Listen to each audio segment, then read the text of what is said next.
Welcome to a Friday edition of the Our Lads Football Network. It is the 26th of June, 2026. That's right, it's 6/26/26. You only get that once in our lifetimes. As we take a look at the NFC East on today's show. So we are now into our fifth division of 8. We still have 3 more to go. We'll be taking a look at the NFC North in 2 weeks. And then we've got 2 in the AFC. We have the AFC East coming up. Not sure when. Maybe next week. And then in 3 weeks. Yeah. Or in 2 weeks. I'm getting confused. Anyway, our last report here for our division previews on this Friday will come from the AFC West, I think. So that's what's going to happen here on our Friday shows. And then after that, we're going to change the format for Fridays, and we'll let you know as soon as we come up with the exact topics and things of that nature. But we have already put together a whole schedule or a tentative schedule on what we're going to do. We've talked about this before. I'll keep mentioning it to everybody that's tuning in for the first time and or our frequent viewers who just might have missed it. So again, the fact is we're going to, as once we get to right around mid-July, but definitely no later than the first week of August. That very first, I think that's the 3rd of August. That's a Monday. Once we get to the 3rd of August on that Monday, I guarantee that every show between the 3rd, and this is for college football, because don't forget the college football season begins, I think it's like the 29th. I believe that's when it starts. And then you've got about another 10 days or something like that till the NFL season begins on the 9th. I think that's when that is. So we'll be talking about all of the conferences in college football. We'll be going over all sorts of predictions. We'll be giving you all sorts of cool things like breakout players as well. Not everything is going to be about predicting teams to win divisions. We're also going to dive into player prospects, which is a staple of our lads. So we're definitely going to be doing that in both college and the NFL. But on our Friday shows, this is when we talk about specific NFL teams. And again, we zero in on one division in the NFL. And today we're going to talk NFC East with Andy Isco from Proline TV. Jim Feist has the week off. Good to talk to you. Good to see you, Andy. Good. I'll be able to talk with you for much of the show. As far as the video goes, I'm not quite sure what the issue is here. I think my internet connection does not like our platform for some reason, because it's the camera that always stops working much more so than the audio. But we'll give it a shot. And again, that's always at least the case. So as long as we have your audio, that's all that matters. Okay. So again, we're going to be going into the NFC East today. Oh, by the way, excuse me, Greg, did you get the email from Mark with the PDF? No, I did not. Okay, yeah, he sent one out this morning. I might have. It might have gone to my other email. So yeah, he sent it out this morning, the PDF version of the playbook preview.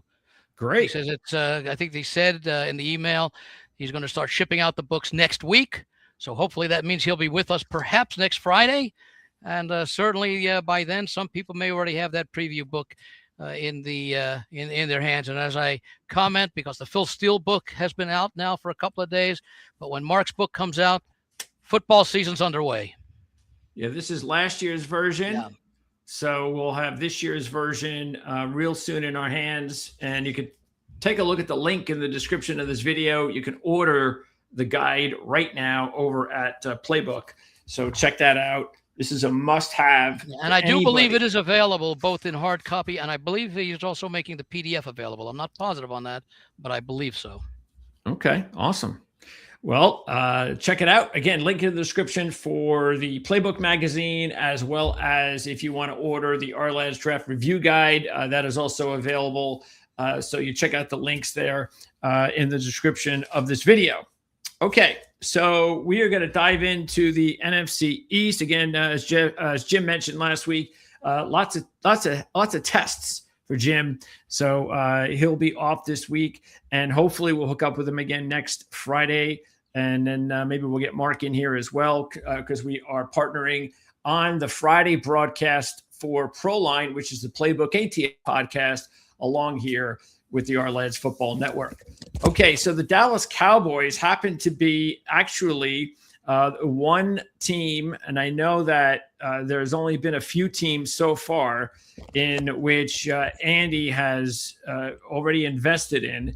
How many teams have you invested in the Super Bowl so far, Andy, besides Dallas?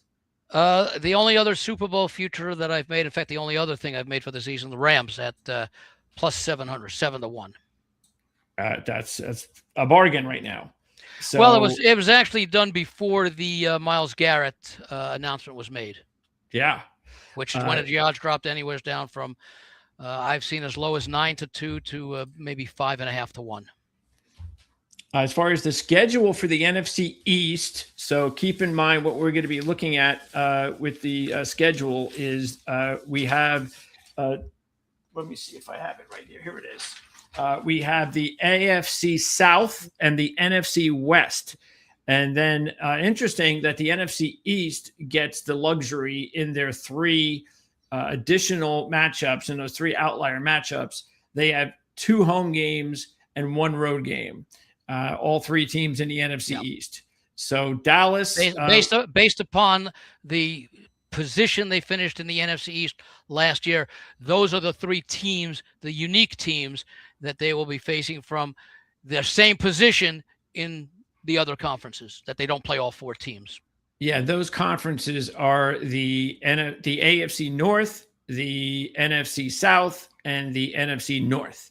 So those are teams that all 4 of these teams will be playing in those 3 outlier games. Dallas has Baltimore and Tampa Bay at home. They get Tampa Bay at home on a Thursday night, and they're at Green Bay on a Sunday Night Football. So you can see their schedule right here. These are all the games. And by the way, something a little interesting. Did you know that the last 2 Super Bowls involved both teams who each played in their seasons, the NFC South? You mean their schedule? Yeah, the year that they made it to the Super Bowl, the one division that all 4 teams happened to play was the NFC South. I'm pretty sure that came from somebody who does a lot of good research, so I have to believe it, but I haven't had a chance to check that out yet. But that's interesting. But then again, the NFC South has for the last several years been the weakest division of the 8, and it wouldn't be surprising that those teams did probably pretty well, although I don't know that they would have swept all those 4 games necessarily. Okay. So taking a look at Dallas' schedule, actually, it is a pretty tough schedule.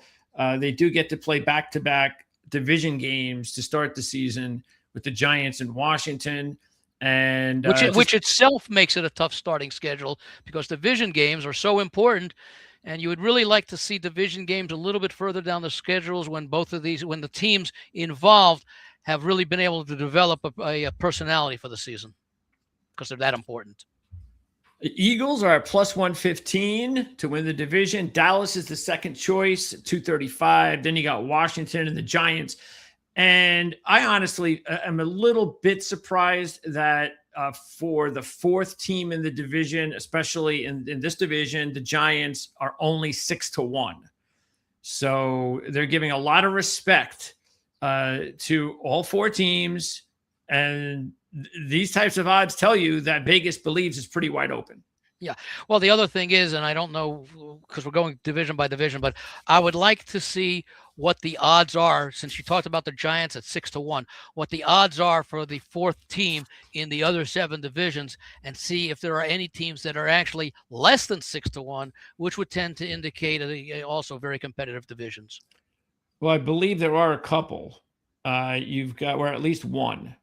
You have Minnesota is the one at 5-1. Yeah, that would be the one. That would be the division that I would think. When you're evaluating the projected last place teams in each division, I would think that it would be the NFC North. But at the same time, we'll talk about it today. The NFC East might be the second deepest division when you include all 4 teams. Unlike, for example, the NFC West, where you've got Seattle, San Francisco, the Rams, And then, you go down about 8 or 10 stories in the building to find the Cardinals.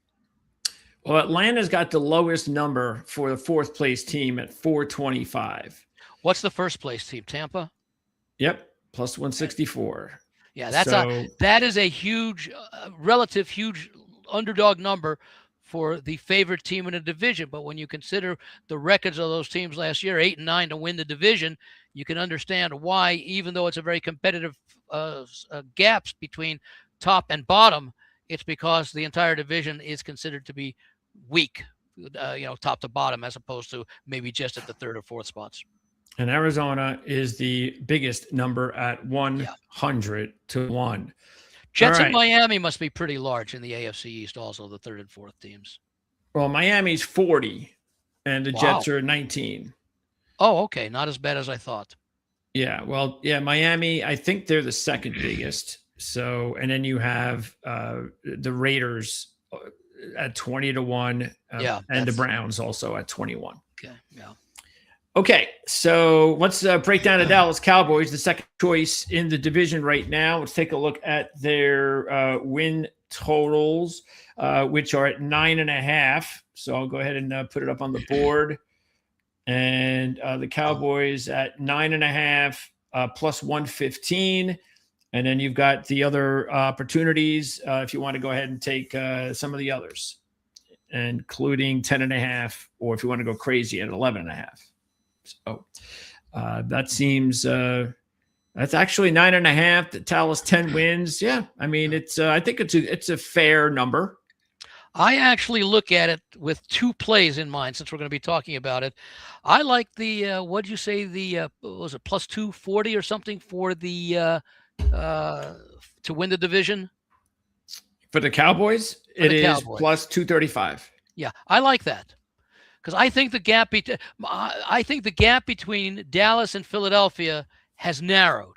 And the reason I say that is, and we've talked about it before, I got Dallas at a very nice 35 to 1 odds back. I think it was sometime within 2 weeks after the Super Bowl, with the thought being they don't need to do anything with the offense, really. Maybe just a couple of, add some guys for depth. The offense is not an issue. Defense was a major concern, and I was under the impression, and turned out that it was fairly accurate, that they would emphasize their offseason needs by adding defensive players, and that was enough to narrow a gap between a Philadelphia team, which I think last year became the first NFC East team to repeat as division winner in about 20 or 21 years. So what that tells you, and of course they've been a playoff team almost every year, I think, for maybe all but one of the last 7 or 8 years. So they've played a lot of extra football over the last 7 or 8 years, meaning that they're an aging team with a lot of that same nucleus with Jalen Hurts, and of course Barkley, of course, has only been there now for the last 2 seasons, that I think Dallas is in a position to challenge Philadelphia, although I still like Philadelphia as a team, and when we get to them, their season win total is the highest in the division. But I think that the gap is narrow enough that I think that the difference between Dallas's odds and the Eagles' odds to win the division are relatively closer than, or not relatively as close as I think they should be. And of course, because I do expect Dallas, if I have them to win the Super Bowl, I have to believe they're going to win more than 9.5 games. And that's what I played, over 9.5. Yeah, the big offseason acquisition for Dallas was stealing Christian Parker away from the Eagles as the coordinator. So, because you look at a lot of colors here on the depth chart, meaning there's a lot of new players, which they needed on defense. Not a lot of impact star players in free agency, just a lot of very key role players that'll upgrade the team.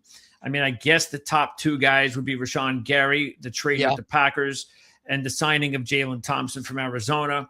Other than that, everybody else that they signed were solid players, solid contributors, but they're going to need to strike it in the draft. And a lot of people felt that their first-round pick, Caleb Downs, was one of the better picks in the draft. They made a very shrewd move when they traded up for Malachi Lawrence, who they liked. I mean, a lot of people kind of, critical of that decision. He was a 3rd-round grade prospect, but they weren't going to have another pick for a couple of rounds. So they felt, hey, this is our guy. We're going to go get him. And then later on, they made a trade where, because what they did was they had to trade a couple of draft picks to move up. Later on, they actually recouped 2 draft picks to move down. And it showed some really smart drafting. So I thought they had one of their better drafts that we've seen the Cowboys have in a few years. And again, adding Caleb Downs to that defense and that secondary, which was really the sore spot for the Cowboys, along with Thompson, Durant, and a few other players, should give the Dallas Cowboys a lot more talent on defense to work with. Well, as I take a look at what they added, they had 7 draft picks, and 1, 2, 3, 4, 5 of them were on defense, which was exactly the recipe that they really needed to address. They did take an offensive lineman, I believe, with the 4th pick, off offensive tackle Drew Shelton, and then a wide receiver, Anthony Smith, to just give them a little bit more depth. But I think the main focus of working on the defense was what they needed. Now, if the new defensive coordinator can come in and gel the existing talent with the new additions, and plus anything, the free agent ones as well, I think I think it's clear that Dallas is a much more team this year than they've probably been the last several years. Even when they had Micah Parsons, that was probably as close as they came to being as balanced as this year's team. Yeah, not only, if you take a look at the new players, but last year's 2nd-round pick, Donovan Azuruku, very talented kid. He should take a big step. And then, of course, the acquisition of Quinnen Williams in the trade with the Jets. He gets an opportunity to spend the entire offseason with the Cowboys after coming in at the deadline last year. And we know Quinnen is still considered one of the best defensive tackles in the game.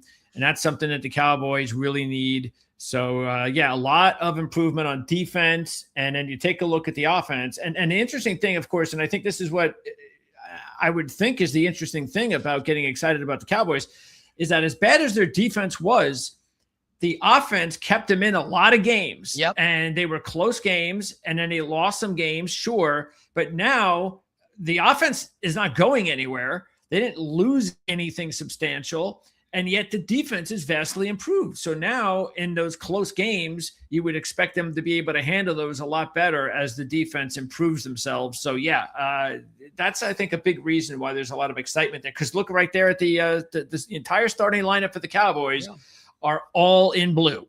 These are all guys that were there last year. So nothing new with the starting rotation for the Cowboys. And so we would expect them. The only thing that I would like, I'd like to see them at some point, maybe next year, improve upon is get another running back. I think Javonte Williams is fine, and maybe he can even have a better year this year. He definitely had an improved season last year with the Cowboys than anything he did in Denver. But still, if he doesn't really take that next step this year, then I think they're going to have to go into the draft next year and try to get themselves an exciting running back to go along with this offense. But to put your comments in perspective, the Cowboys were number 7 in the NFL, number 4 in the NFC, averaging 27.7 points per game. However, on defense, they were number 32 in the NFL and allowing 30.1 points per game, which was also 16th, which corresponds to last in the league and last in the conference in points allowed. So they basically allowed almost a field goal worse what they allowed than what they scored. Well, if they average the 27.7 points per game and this defense improves, you're probably looking at the Cowboys allowing 23 or 24 points a game. So they were 7-9-1 last year with that horrible defense. You turn some of those 9 losses into wins, and you're probably looking at anywhere from 10 to 12 wins, given again, you talked about the continuity of the offense with all those starters back, but also that the defense won't have to be in a position of putting Dallas in a need where they're going to have to come from behind all the time as they did last year. I especially remember that game against the Giants in what was it? I think week 1 or week 2 or whatever it was. I think it was week 2, where it was a 40-37 in overtime, and they just kept, every time one team scored, the other team scored. I don't think that's going to be the case this year with the Cowboys. And oh, by the way, best placed kicker in football.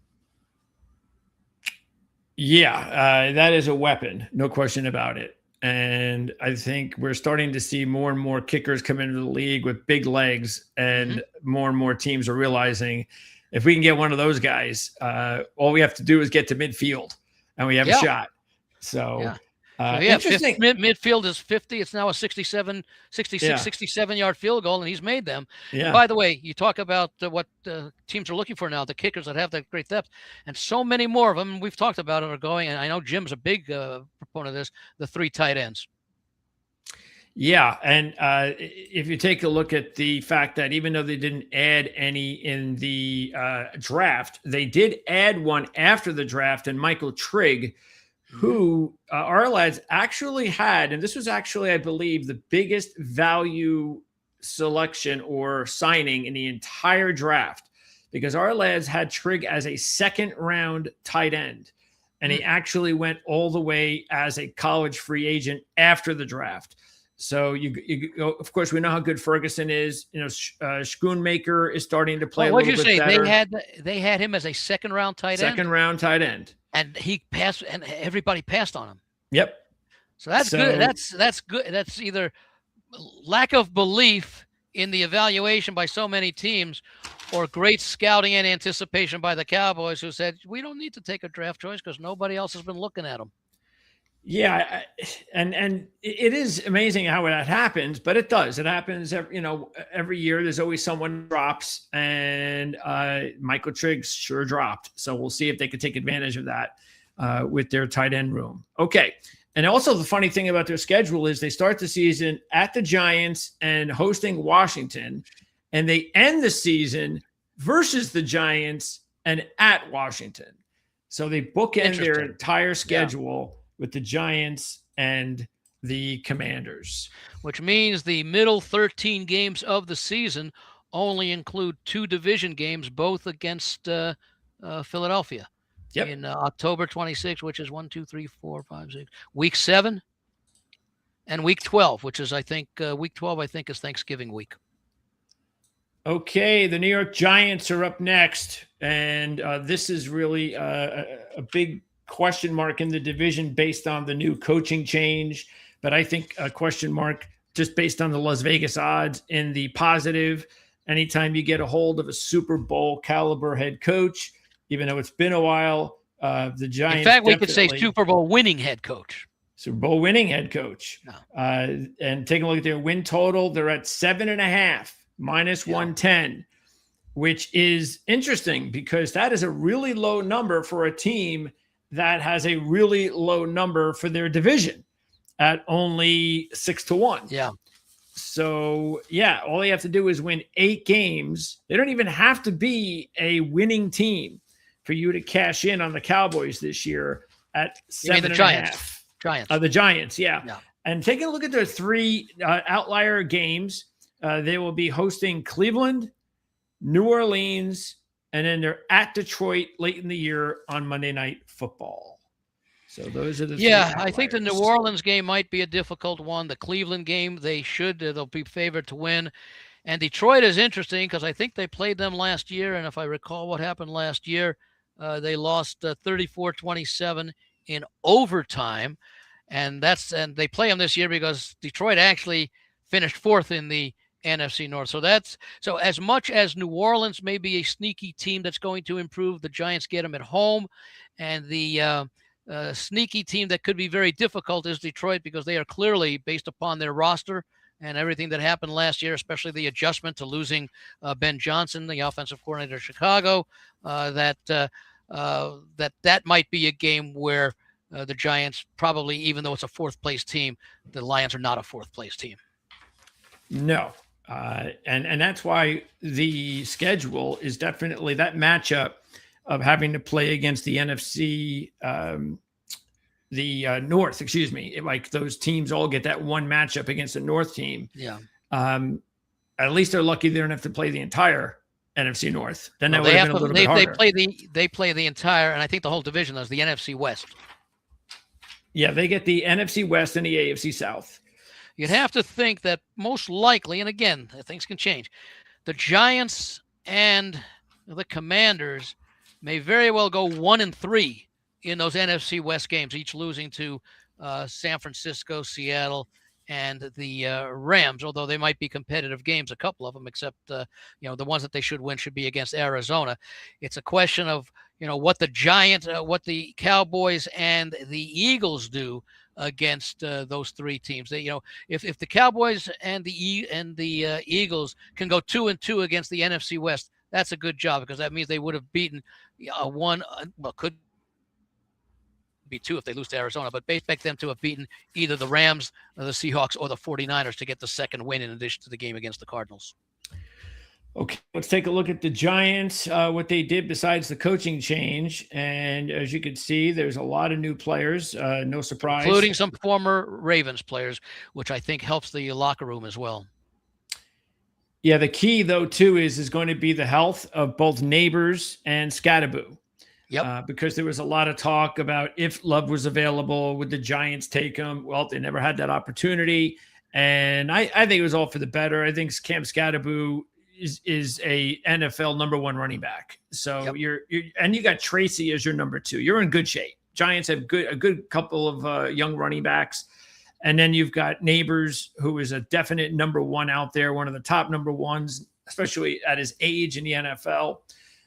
So really, and then the addition of Isaiah Likely as one of those Ravens at tight end. Of course, you talk about 12 and 13 personnel. Now that Theo Johnson, who actually was starting to look pretty good last year, they've got a nice group of tight ends. But look, it's all going to be about Jackson Dart. By the way, the only receiver that I'm disappointed didn't come back, Rondell Robinson. Yeah, they weren't going to made some major contributions to him. Yeah, but they weren't going to match that contract. Yeah. That was they stole them, the Titans. Well, they were basically, the Giants may very well have been. Now, maybe they didn't have the money to allocate there, but they may have said, we expect Neighbors to be back fully healthy. Yeah, I'm sure even if there's no way they were going to. There's just no way. I mean, the Titans needed Wandell because they needed Cam Ward to have. How long was he with the Giants, Robinson? His whole career.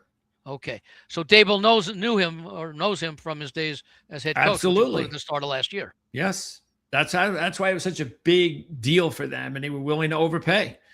So, but the Giants, instead, they bring in Calvin Austin, who actually had a pretty good rebound year when he stayed healthy for Pittsburgh.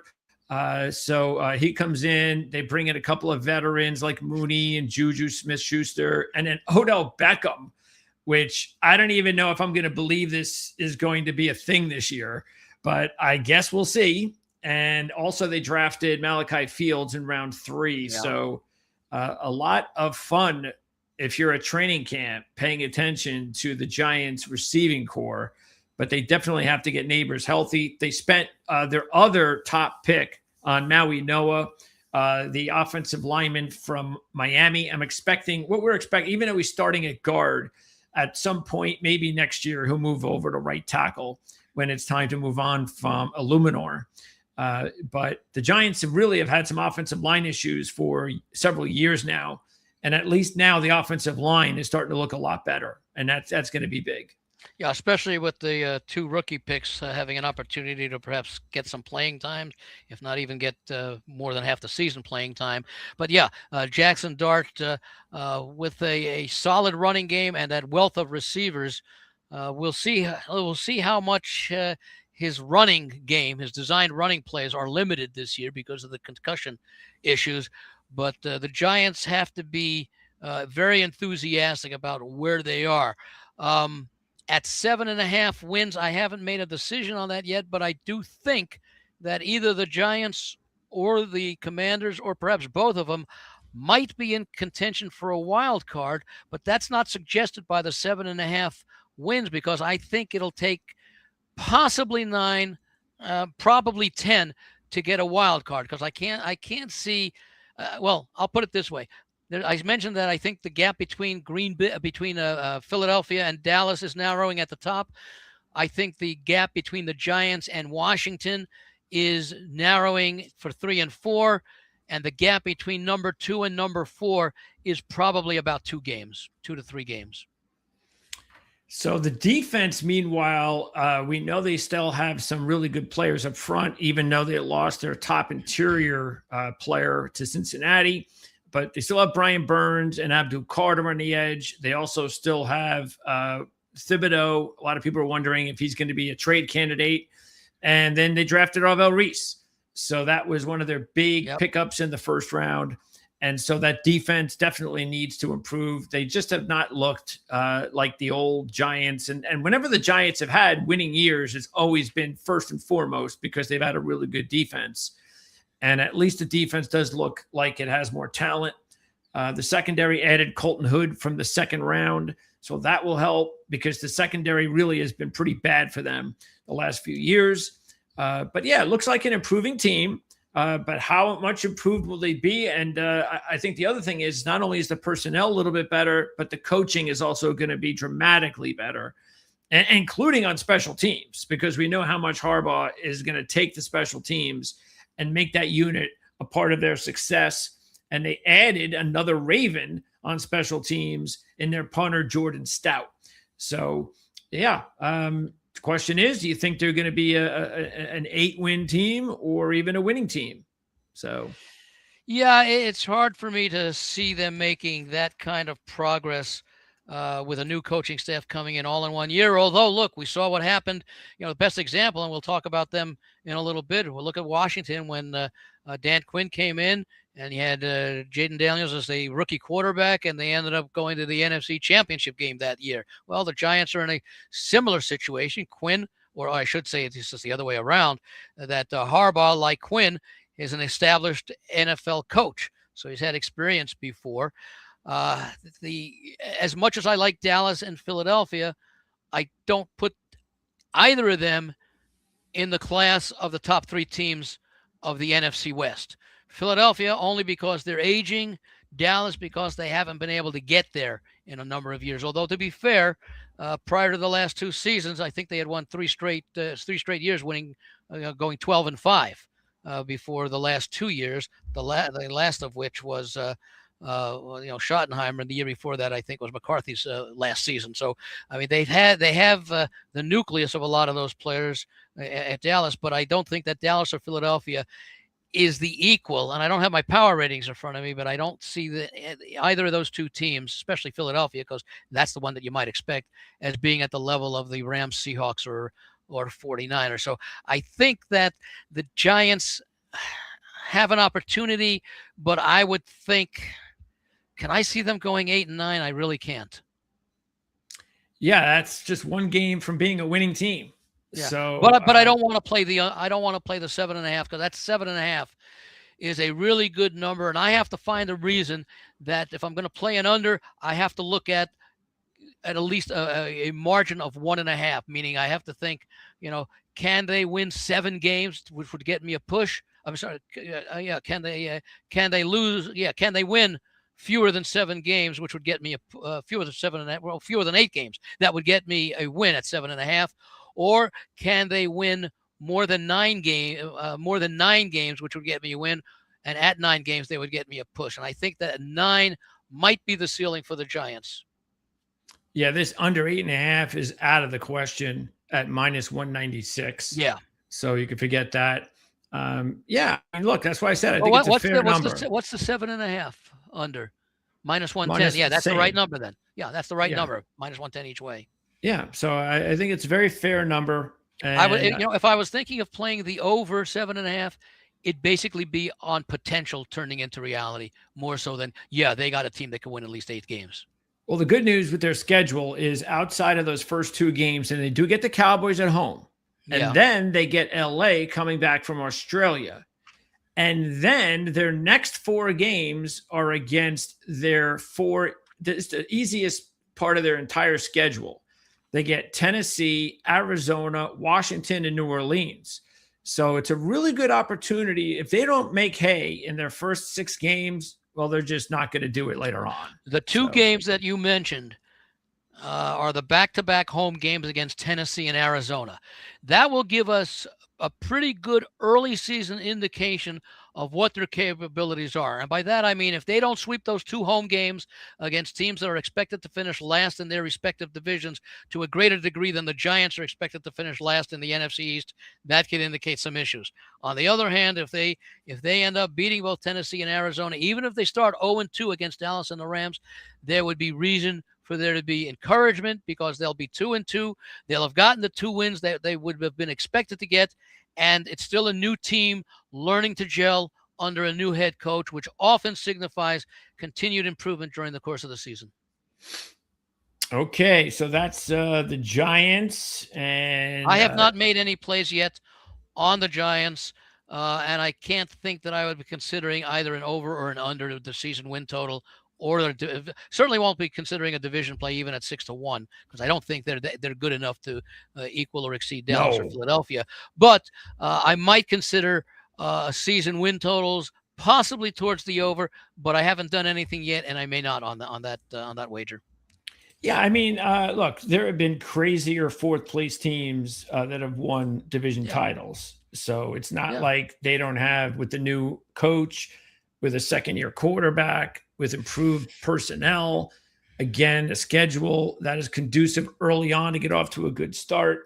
So there's, there are, and you are also, look, you're definitely hoping that your two-time division champion team like the Eagles will have to take a step back. Because if they don't take a step back, we all feel the Cowboys are taking a step up. We all kind of feel Washington should take a step up. And the Giants as well, of course. But so that makes it a very tough. See, the one example here, and again, it's maybe a good test for the Giants because they are expected to do well. Fourth place team that could win their division is in the division that you think any team could win because of how bad they are, and that's the NFC South, meaning New Orleans, which was the fourth place team last year, could easily win this division because it would take only 9 wins. And the way that they were playing over the latter 6-7 games of last season, 9 wins over a 17-game schedule seems good. Now, I don't think we did. Did we do the NFC South? I think we did it last week, and I think we all came up with the same order pretty much. I think we went New Orleans, Carolina, Tampa Bay, and Atlanta. And I could certainly see New Orleans making that jump, although I have great respect for Carolina because I think they improved their team. And also you have to consider Baker Mayfield and Tampa Bay. What was it, 3 or 4 division? Not all of them were with Mayfield, but Tampa Bay has been a solid team. I think they won 3 or 4 division titles in a row before last year when they tied but lost out on tiebreakers to Carolina. So I think that the Saints might be one of those teams. You had New Orleans first.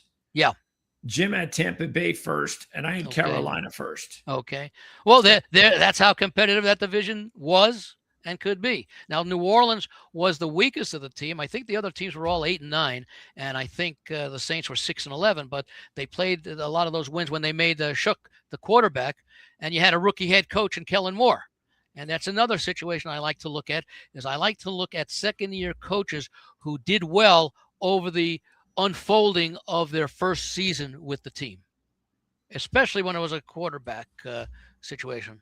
Now, of course, I could point out, what about Dan Quinn? Well, he was He was not hamstrung in year 2 because of the injuries to Daniels. But, he did a great job in his first season getting him to the NFC Championship game, his first year as a coach of that team. But I especially like it when it's a coach like Kellen Moore who showed great improvement, kind of like what Joe Gibbs did the first year he was in Washington some 40-something years ago.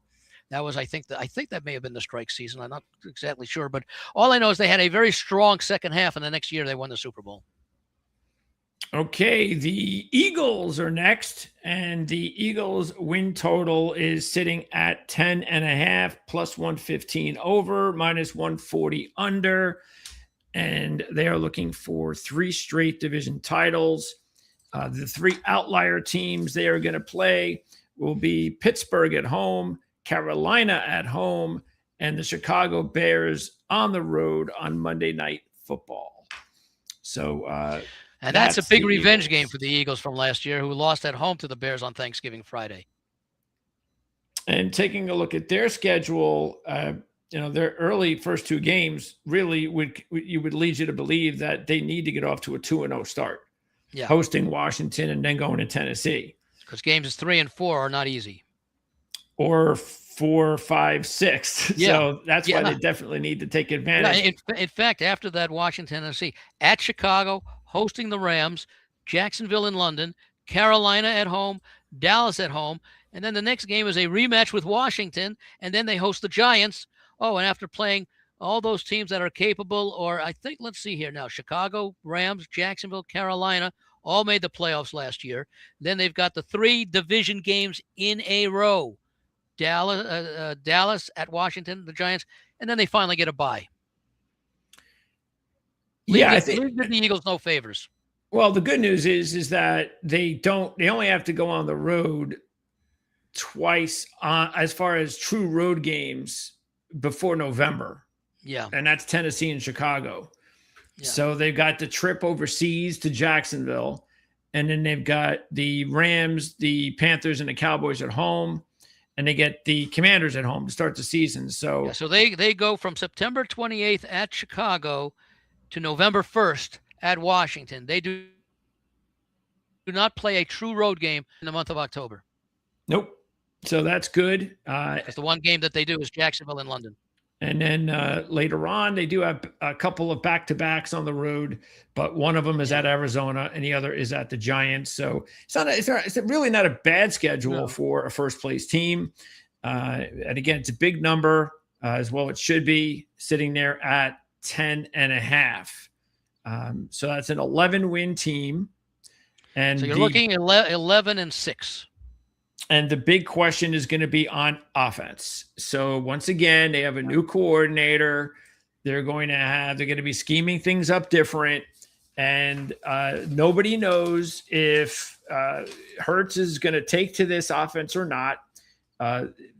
So it's just an unknown. I mean, the one thing they're going to do more of is run the football more. So that is part of this offense, part of the scheme. Of course, the distraction's gone and A.J. Brown.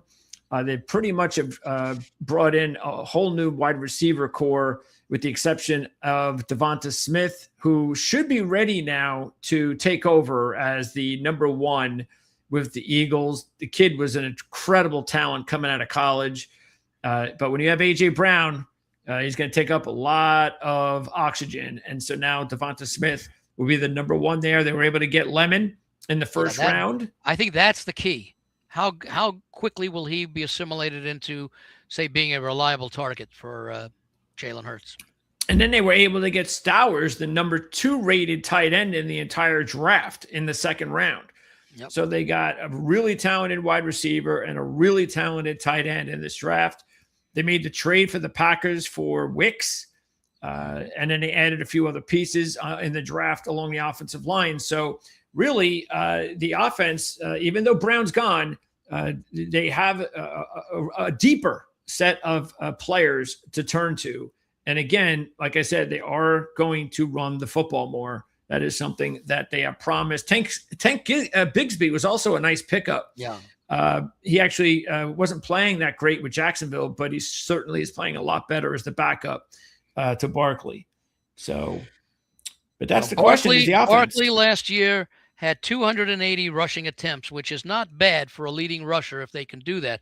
The problem is that as nice as Bigsby is, Hurts was the second leading rusher at 105 with attempts at 105. So, and then on deep, and then they're going to be able to spread more of the rushing attempts around. Vic Fangio is back. And again, don't mention that Parker was stolen away from the Cowboys, because Parker was supposed to be the next in line to take over for Vic Fangio. But I'm sure Parker said, look, instead of waiting here for a year or two, I'm going. I want to be a coordinator now. So he went to the Cowboys. And so Vic Fangio will probably hang around for a few years. Very good coach. And you take a look at this defense, and a lot of the players, really most of their 2 deep, will be back. And then the 2 really, and if you take a look at what's really good about this defense on paper is that while most of the players are back in the 2 deep, if you take a look at it, out of the 5, just looking at the depth chart that are new, 3 of them should be impactful. Reek Woolen should be a major upgrade on the outside opposite Quinion Mitchell. And with Cooper DeJean, wow. I mean, is that going to be a talented 3 cornerback trio? And do you consider DeJean underrated at this point? He's proven so much. I think most fans know how good he is. Yeah. He's well, I know he won the Super Bowl on his birthday. That was the big thing. But he was a key player last year as well. Yeah, everybody loved him also in college. Everybody knew how good he was. So yeah, if he's underrated, he's underrated to maybe some people who don't follow the game as much as they should. Yeah. And then the big trade for Jonathan Grenard, to get him right around the draft to add an edge rusher because the Vikings were not going to pay him. And so Grenard comes over to add another boost to that edge rush room, which is important. That really hurt them last year. They also brought in A.J. Epinesa from the Bills just a few weeks ago. So that edge room looks a lot more dangerous. And, of course, up front, you got Jalen Carter and Jordan Davis. So, look, it's a nice defense. They should be really tough to beat, especially I'd be a little bit concerned with the safety room. Makuba needs to take that next step as the second-round draft pick. But at least they did draft Cole Wisniewski, who could end up being their Reed Blankenship, who just moved on after he ended up being a nice little late draft pickup a few years ago. So, yeah, I think the defense will be fine. It's just that offense. It's that offense that really disappointed last year. It was very stale. It was very predictable. And they really missed more big time. And now they've got to turn their attention over to somebody who has been learning under the Green Bay offense for quite a while, and Sean Mannion. So, we'll see. It depends how confident you are that Mannion will be the guy that'll be able to change things. A little concerned about Jake Elliott and some of his issues last year as far as the kicking game goes. The total of 10.5. I like the Eagles as a team, but as I mentioned, they're getting aged in a lot of areas. Can they be 11-6 versus 10-7? Well, I look at the schedule, and we talked about the sequence of some of these games and when they're, and how it unfolds. I could see them starting 2-0, but I could also see Washington beating them at home in week 1. But let's say 2-0, then you go to Chicago, you host the Rams, you face Jacksonville, you face Carolina at home, Dallas at home. What can they do in those 5? Can they go 3-2 in those 5 games, of which only one of them is on the road? That's the Chicago game. And then they have those and then they go through that, or as part of that, at the end of that sequence, Dallas at Washington and then the Giants. 3 straight division games, 2 of which are at home. Then they finally get a bye after playing all those teams. Then they get the Pittsburgh game at home. That should be a win. Dallas, who knows? But then the question about why I'm a little hesitant about going over the 10.5 and saying 11 wins is those 3 home games in December. The weakest of the 3, I would think, is the home game against the Colts. And then they play 2 of the better defensive teams back-to-back at home, Seattle and Houston. Okay, and what will those games against Seattle and Houston take out of this team physically when they have to go to San Francisco the following week and close the season at the Giants? So I'm beginning to think that 10-7 is not unrealistic. But because I would need a win lower than that to look under, I'm only leaning under the 10.5. Yeah. Because, again, I'll say part of it is I don't expect, and we've seen it, I don't know that the Eagles will sweep either or both of the Giants and Washington this year. They split, I think, with both teams last year. So maybe they could get swept by one of those 2 this year. And I think they split with Dallas. They split with Dallas. Yeah, I mean, look, I don't think there's any question that we agree. It's going to this entire division is going to be tougher for the Eagles. All 3 teams will be better, and so that'll make life a little bit tougher. But I don't know. I still, when I just look at the schedule, I think there are things to like about it from an Eagles point of view. The home games we mentioned, you can get off to a good start, and we all know how important that is. So. Yeah, you know what I want to see? This is one of the situations where I want to see how the offense is looking in training camp. Yeah, because it's a new scheme, more play action, and it should help Hurts. We saw how much the play action benefited Sam Darnold. So if you can do that, then and all of a sudden you started getting positive reviews in camp about the way the offense is looking, then I'd feel a lot better thinking that they could be an 11 or 12 win team. Yeah, it's just that difficult stretch, weeks 3, 4, 5, and 6, playing 4 teams in a row that made the playoffs last year. And let me see, Chicago won a playoff game, the Rams won a playoff game, Jacksonville, I think, lost their first playoff game, and of course Carolina took the Rams down to the wire in that game. So those are 4 fairly formidable teams. Look, they could easily start 5-1. but they could also start 3-3. Okay, so that's the Eagles, and then we'll wrap it up with the Washington Commanders. And last year was just one of those years where you get the injuries and there's nothing you can do, and you just wait till next year and you do it all over again. But the good news for the fans is that Washington isn't just doing it all over again. They made a lot of changes for the better. They needed to. They were an older team. The defense was not very good at all. So they weren't really running the football. Too much pressure on Daniels. So I like the fact that they were very proactive in that regard. The over/under, you could use two lines. You got 7.5 over -125. You also have over 8.5 plus 140. And then the unders are plus 105 and minus 170. But the 7.5, that's the line you got to probably zero in on. And yeah, absolutely. As far as the outliers, the three teams besides the AFC South and NFC West, you have Cincinnati at home on Monday Night Football. You've got 41-37 right now. I can't tell you okay. 41. You've got Atlanta at home, and you have Minnesota on the road. So those are the outliers for Washington. They are plus 460 in the East. They do play one of those. They do play one of those international games relatively early. They get the Colts in London in week 5. Oh, sorry, week 4. Yeah, and so they're also in a situation where, if you look at it, those first 4 games means with that, even though that's a home game overseas, that they're only going to have one home game until October 11th. Yeah. So that's not what you want to see. Yeah, especially when that home game is against Seattle, the defending Super Bowl champs. Yes. Excellent point. So you start back-to-back road, home opener against the defending national Super Bowl champs, off to Europe, and then finally you come back and get the Giants after that. But still, that schedule is a lot tougher than the Eagles, I think. Look at the schedule. Home, then in London, home across the country to San Francisco, a bye week, and then they get home games against Philadelphia and the Rams. Yeah, it's tough.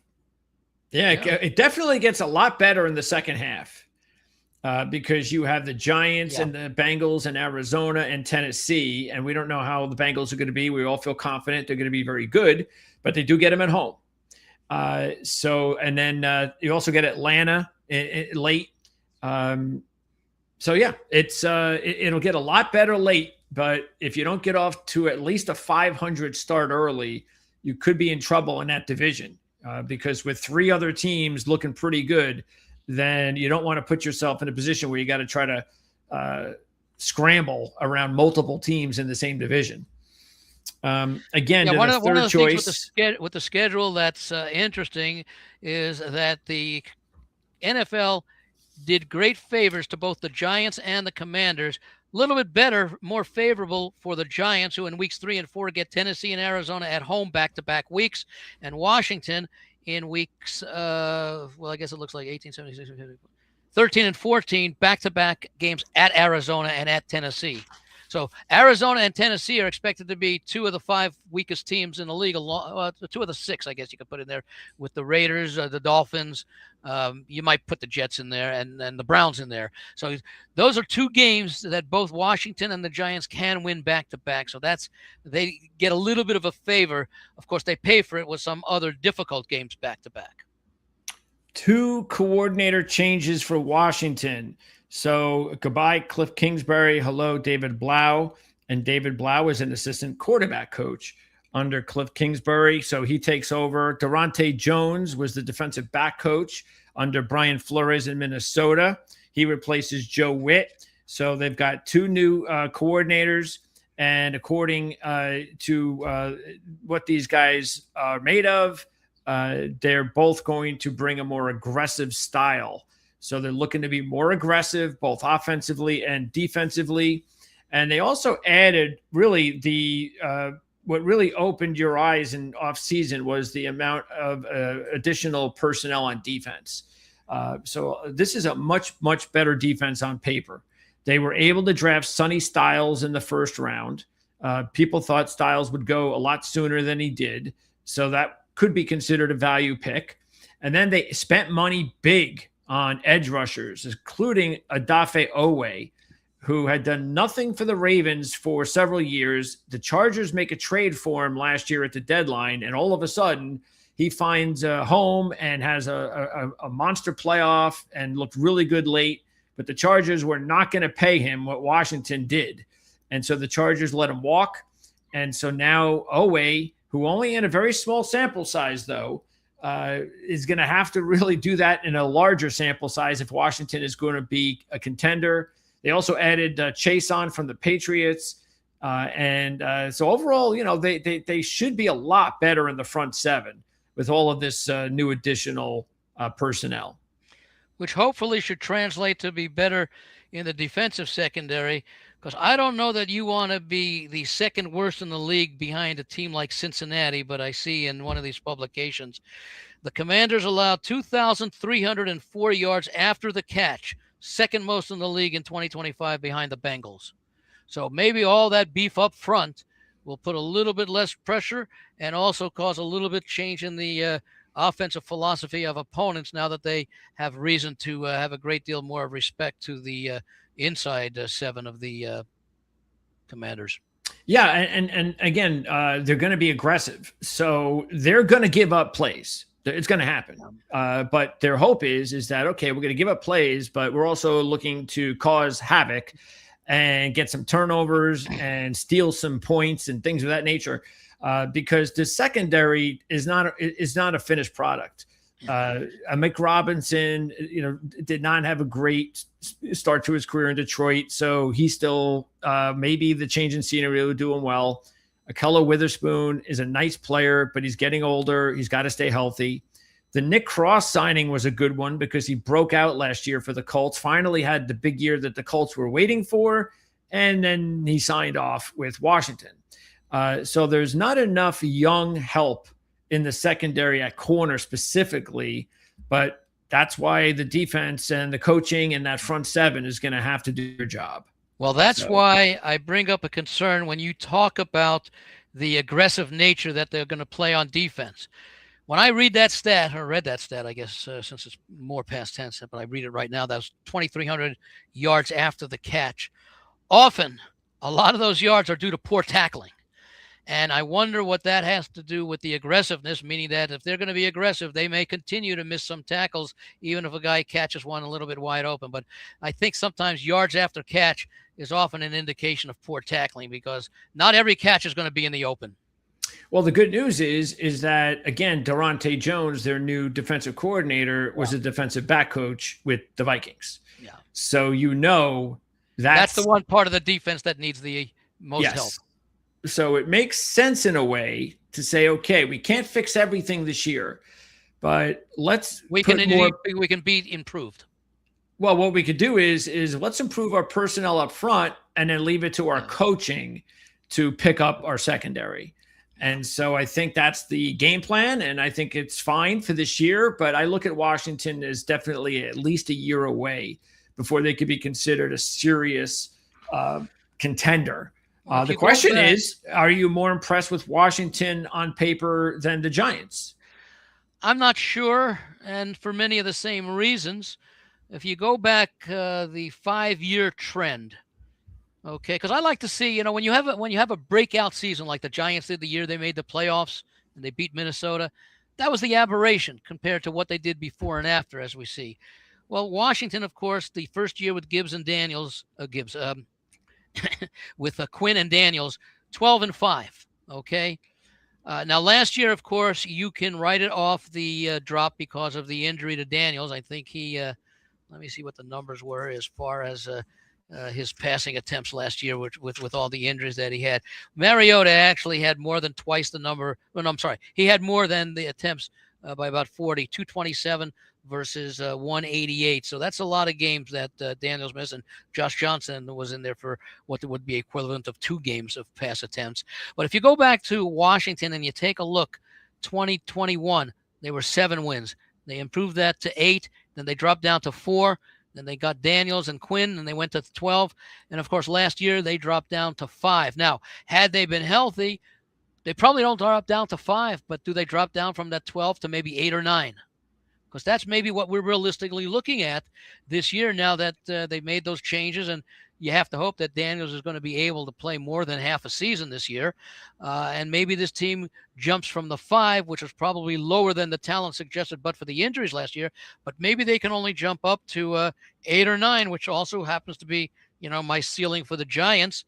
And pretty much the same win-loss total of 7.5. Like I say, if I was going to play under, I'd want to play.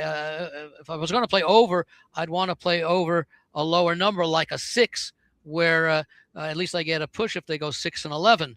Okay, at 7.5, if I'm going to play under, I'd want to play under a little bit higher number. Although I could probably tolerate the under 7.5 more than I could, an over 6, because 6 might be a decent number. But because it's so close, I really can't see me making a play either way. Now, to answer your question, I like the prospects for the Giants a little bit better than I do those for Washington, even with the tough start that the Giants have with the back-to-back division games and the end of the season, the same thing. Although Washington, doesn't get that same hurdle to overcome. So if I were going to say which team do I think has a better chance of making the playoffs, because we don't know what the difference will be performance this year with Dart in his second year and Daniels recovered and in his third after a great year. But I like the makeup of the Giants roster. I like a lot of what they also did defensively, and I like Harbaugh in there. So I would say if I were going to bet between these two teams, which team is more likely to make the playoffs, I'd go with the Giants, but I'm not sure I'd feel comfortable that either of them will make the playoffs. It would take, as I think about this more, I think it would take an unusually surprising season for either of these teams to make the playoffs, but I think the Giants have a better chance of at least coming closer. Yeah, I just think that the NFC, when you take a look at the North, all those 4 teams, when you take a look at I think the 3 teams in the South are going to be better. And then also we know how good those 3 teams in the West are. Are you talking about Atlanta being the 3rd team? No, I'm not. Or Tampa Bay, because Tampa Bay is okay the way they are. Yeah. I don't know that they're improved, but they've been the solid team in that division. But I agree that New Orleans and Carolina will both be improved. Well, again, I'll pick those 3 teams to win the division. Yeah. So that's why I think all 3 of those teams are going to be better.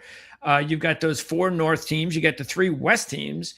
It's just asking way too much to think that Washington. I mean, look, it can happen. We know it. Injuries will occur. But only one of those teams will have a real shot. And I'm probably going to favor Washington just because of the fact that I just think that we're going to see more of Jaden Daniels from year 1 than what we saw last year. That's just, there's going to be one of those sophomore deals, injury and all that. He's a really good player. How do you factor in the coaching difference or edges between Quinn and Harbaugh? Well, there's, as good as, at least, we know Harbaugh's got a Super Bowl win, but we also know Quinn came this close to also getting a Super Bowl win. Yeah. So I don't think it's actually, I think it's an edge on Harbaugh. Absolutely. I think he's a better coach, but I don't think it's a monster edge where I go, okay, Harbaugh's got the edge. I'm taking the Giants.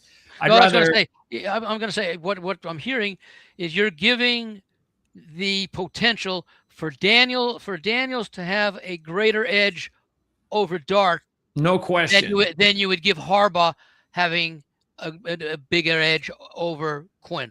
No, the difference in the coaching is closer than what you perceive the difference in the quarterbacks to be. Agreed.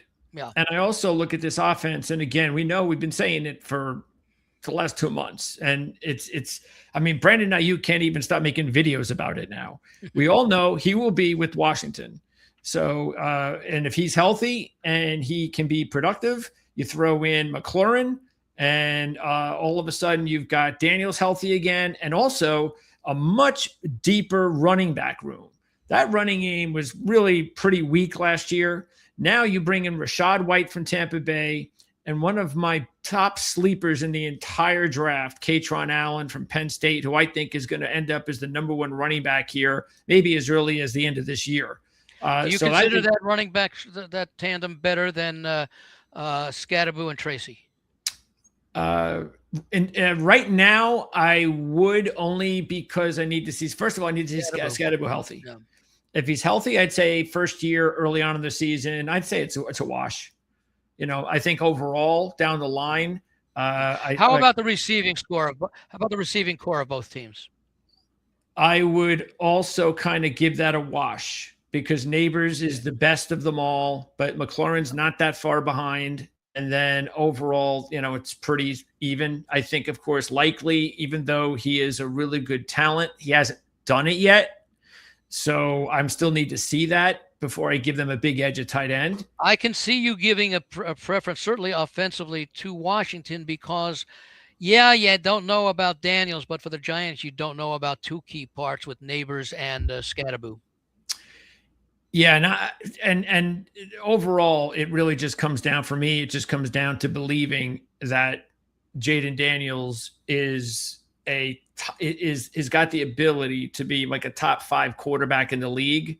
Yeah. I don't believe Jackson Dart does, and so that's the reason why I would side with them. Again, I think it's very hard to think that either of these teams will be able to make the postseason, and the win total is only 7.5 for both teams. So they only have to win 8 or 9, and 8 is not going to get them there. One of the problems I have with the Washington offense from last year is that as a team, they only had 19 touchdown passes, 10 by Mariota, 8 by Daniels, and 1 by Josh Johnson. At the same time, they had 12 interceptions, mostly from Mariota, who had a 10-7 split. Daniels 8-3. And 1-2 for Josh Johnson, but that's still a very few number of touchdown passes for a team in a division that has 3 good quarterbacks on the other side. Even Jalen Hurts, and I don't know people. Yeah, but you got to look at the year before. You got to look at Jaden Daniels' first year. Yeah, but I'm still talking about the relative number of interceptions and touchdowns to 10. I mean, I take a look in a full season. Jalen Hurts had 25 last year. So what was Daniels in 2024? That I don't have. It's probably in the low to mid 20s, I would guess, as a rookie. Because again, all it's a matter of his health. Yeah. And if he's healthy, I expect him to be better than his rookie season, whatever those numbers were. And those were pretty. I'm going to find that out here. You had a quarterback as a rookie that took his team to the NFC Championship game. That could not be. I thought Dan Campbell took Washington to the NFC Championship game, or at least had a part of it. Dan Campbell? Yeah, the coach of the Lions, who Washington routed. Oh, that was. Oh, yeah. It's a negative statement about the Lion fans, I guess, huh? Yeah. Yeah. I don't know if the Lion fans are viewing, but if they are. Hey, I'm only going. When people ask me, well, what do you think about? Okay, I'm going to give 2 good examples, and I think we may have talked about it. What's holding the Rams back? Where do they need the greatest improvement? Well, they need improvement in their special teams play and in their short yardage situation, especially on 3rd down. Okay, what is the strongest vulnerability of Detroit? Dan Campbell's risk taking in poor situations. Well, they've had a lot of problems right now with Terrion Arnold. So that's more. Yeah, that is a big distraction. And let me go back and take a look at the Commanders, because I'll be able to find out what what Daniels did in 2024. Let me see here. And then we're going to go over the 4 teams now and get your predictions as far as Daniels was. Yeah, pretty close to Jalen. In fact, I think it's exactly Jalen Hurts from last year. 25-9 in his rookie year. Okay. Yeah. That's pretty awesome for a rookie. Yeah. Oh, yeah. Yeah. Yeah. Okay. So we know you've got the Cowboys already in the books at 35-1 to win the Super Bowl. Right. You've got them today. You're going to take them to win the division at plus 235. Right. Okay. Do you have any other? Okay, so and I haven't done it yet, but I will be taking Dallas over the 9.5. Okay, over 9.5 plus 115. And I am going to do the same, over 115. Okay, that's Dallas. Let's now move on to the Giants.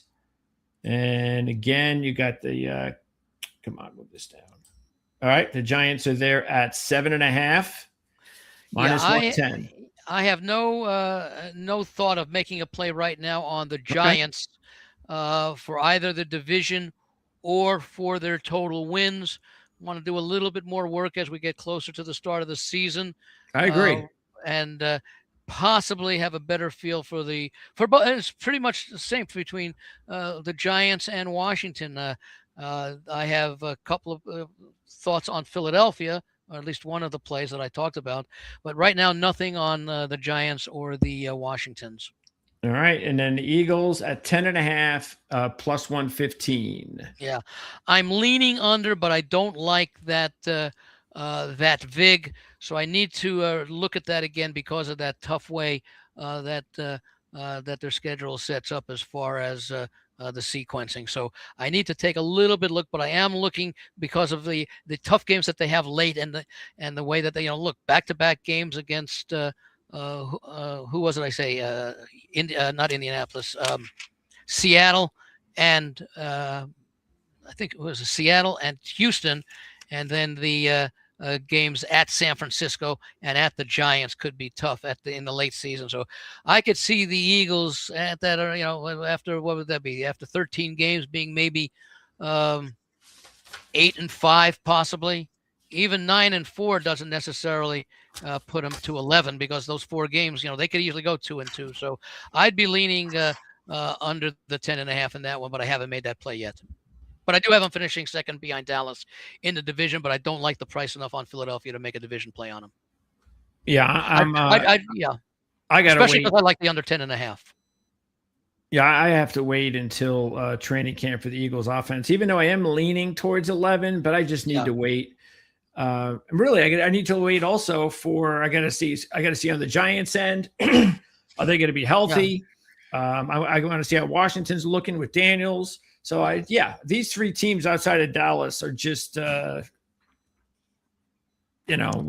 wait until training camp before we I will say, and I think I mentioned it on another that I do another podcast where we did the win losses game by game, going, giving 1 win for a projected win, -1 for a projected loss, and 0.5 win and loss for a toss up.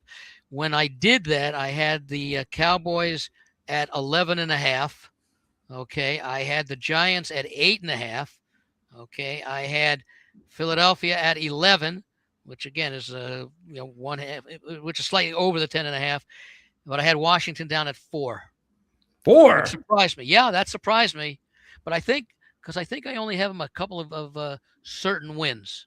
Okay. But the guy I did with who also does a lot of football, he had the Cowboys at 10, the Giants at 6.5.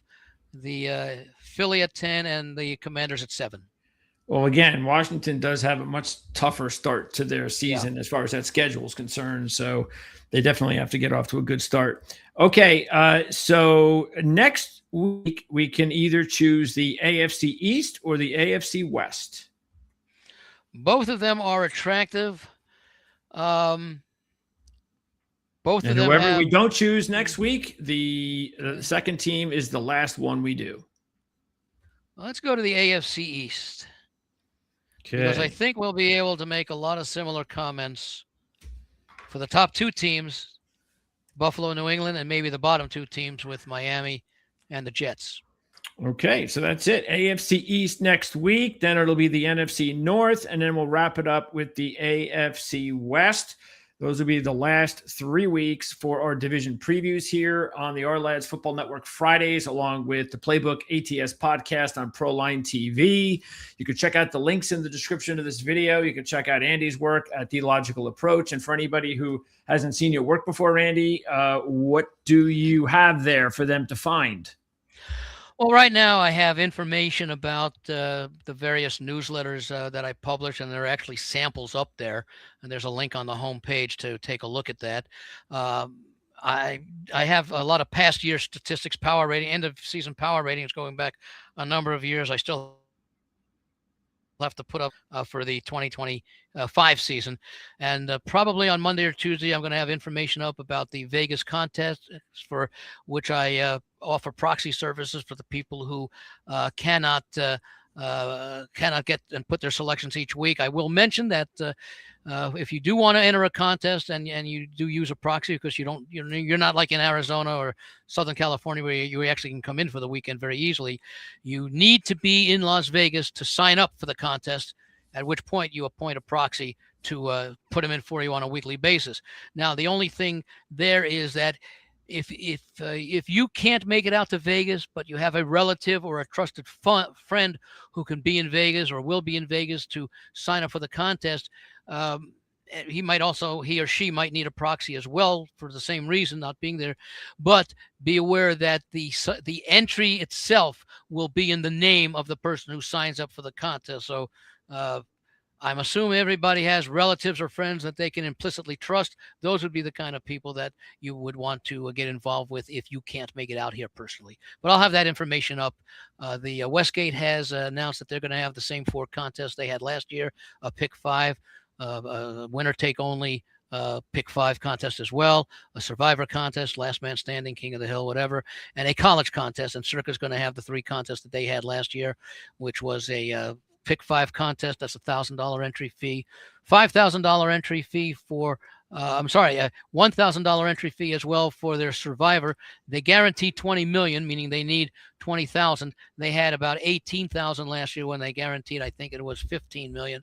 And that's going to be a very popular contest. It's never gone the full season, so they've never been able to give away one huge multi-million-dollar prize. Good. It's been split among several people.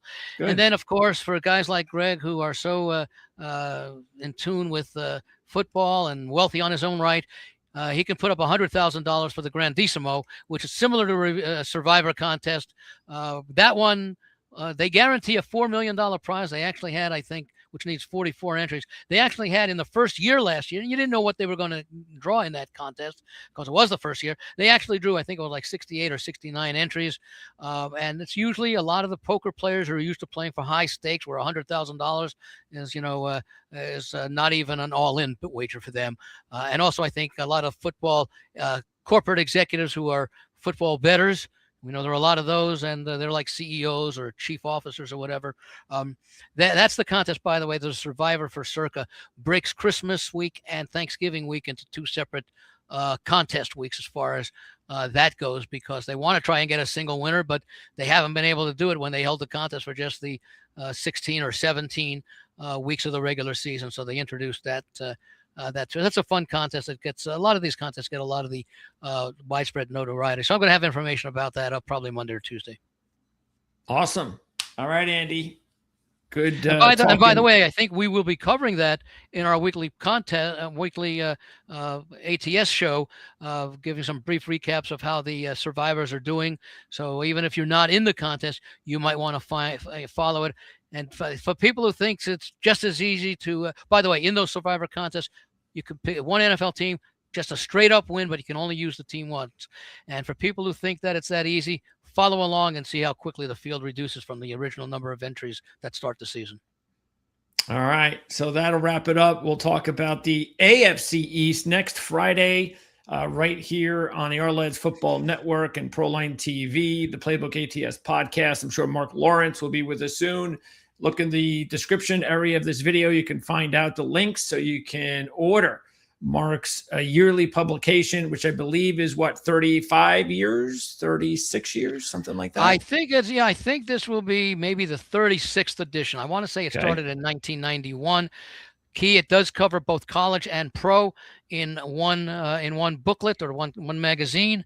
And by the way, unlike most other magazines, this magazine is 90% emphasized on wagering and point spreads and sides and totals and things like that. He includes coming into the season, the most favorable situations, the least favorable situations.